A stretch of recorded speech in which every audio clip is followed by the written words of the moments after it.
মঙ্গলবার প্রার্থী তালিকা ঘোষণার আগেই বড় চমক দেখা যায় তৃণমূলের। অভিষেক বন্দ্যোপাধ্যায়ের হাত ধরে তৃণমূলে যোগ দেন নন্দীগ্রামের প্রাক্তন বিজেপি নেতা পবিত্র কর। ঠিক সে সময় জল্পনা তৈরি হয়েছিল যে নন্দীগ্রামের শুভেন্দু অধিকারীর বিরুদ্ধে কি এই পবিত্র করকেই প্রার্থী করতে চলেছে তৃণমূল। মঙ্গলবার বিকেল হতেই সেই জল্পনায় শিলমোহর পড়েছে।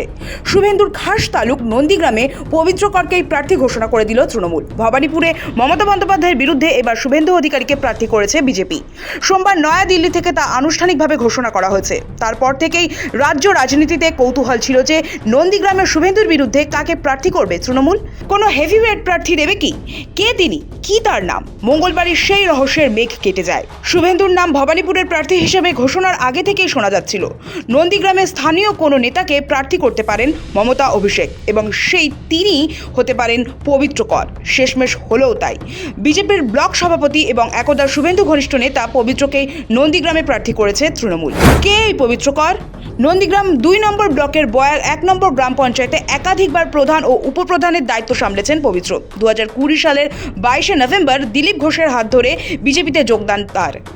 যদিও তৃণমূল নেতা হিসেবেই 2020 সালের 22শে নভেম্বরের আগে পর্যন্ত তৃণমূলের প্রধান ও উপপ্রধানের পদ সামলেছেন তিনি। শুভেন্দু বিজেপিতে যোগদানের আগেই তৃণমূল ছেড়ে বিজেপিতে যোগদান করেছিলেন পবিত্র। তবে বিজেপিতে যোগ দিলেও সময় যত এগোয় বিজেপির সঙ্গে সম্পর্ক আলগা হতে শুরু করে। সেই পবিত্র আবারও ফিরলেন তৃণমূলে। মঙ্গলবার প্রার্থী ঘোষণার প্রহর মাত্র আগে আনুষ্ঠানিকভাবে তৃণমূলে ফিরে আসেন পবিত্র। অভিষেক বন্দ্যোপাধ্যায়ের হাত থেকে তৃণমূলের পতাকা হাতে তুলে নেন। আর তার কয়েক ঘন্টা পরেই পবিত্র করকে নন্দীগ্রামের প্রার্থী ঘোষণা করে দেয় তৃণমূল। প্রশ্ন হলো, এই ঘোষণার পর নন্দীগ্রামের লড়াই আদৌ হেভিওয়েট হলো কি? তৃণমূলের বক্তব্য, পবিত্র কর নন্দীগ্রামের নারী নক্ষত্র চেনেন, নন্দীগ্রামের ভূমিপুত্র। সে কারণে শুভেন্দুর বিরুদ্ধে ওকেই যোগ্য মনে করেছে দল। নন্দীগ্রামের সম্ভাব্য তৃণমূল প্রার্থী হিসেবে একসময় প্রাক্তন মন্ত্রী রাজীব বন্দ্যোপাধ্যায়ের নামও ভাবা হয়েছিল বলে খবর। তারপর আর জুৎসই মুখ পাওয়া যায়নি। সেই সময় ঠিক করা হয় নন্দীগ্রামে এমন একজনকে প্রার্থী করা হবে যিনি সংগঠন করা লোক, বুথ চেনেন, অঞ্চল চেনেন। পবিত্র সেরকমই নেতা। অনেকেই বলছেন নন্দীগ্রামে পবিত্র শুধু সামনের মুখটি, পিছন থেকে তাকে নিশ্চয়ই সব রকমভাবে শক্তি যোগাবেন অভিষেক বন্দ্যোপাধ্যায়। 2021-এর বিধানসভা ভোটে বাংলার সবচেয়ে হেভিওয়েট লড়াই ছিল নন্দীগ্রামেই। শুভেন্দুর বিরুদ্ধে প্রার্থী হয়েছিলেন মমতা বন্দ্যোপাধ্যায়।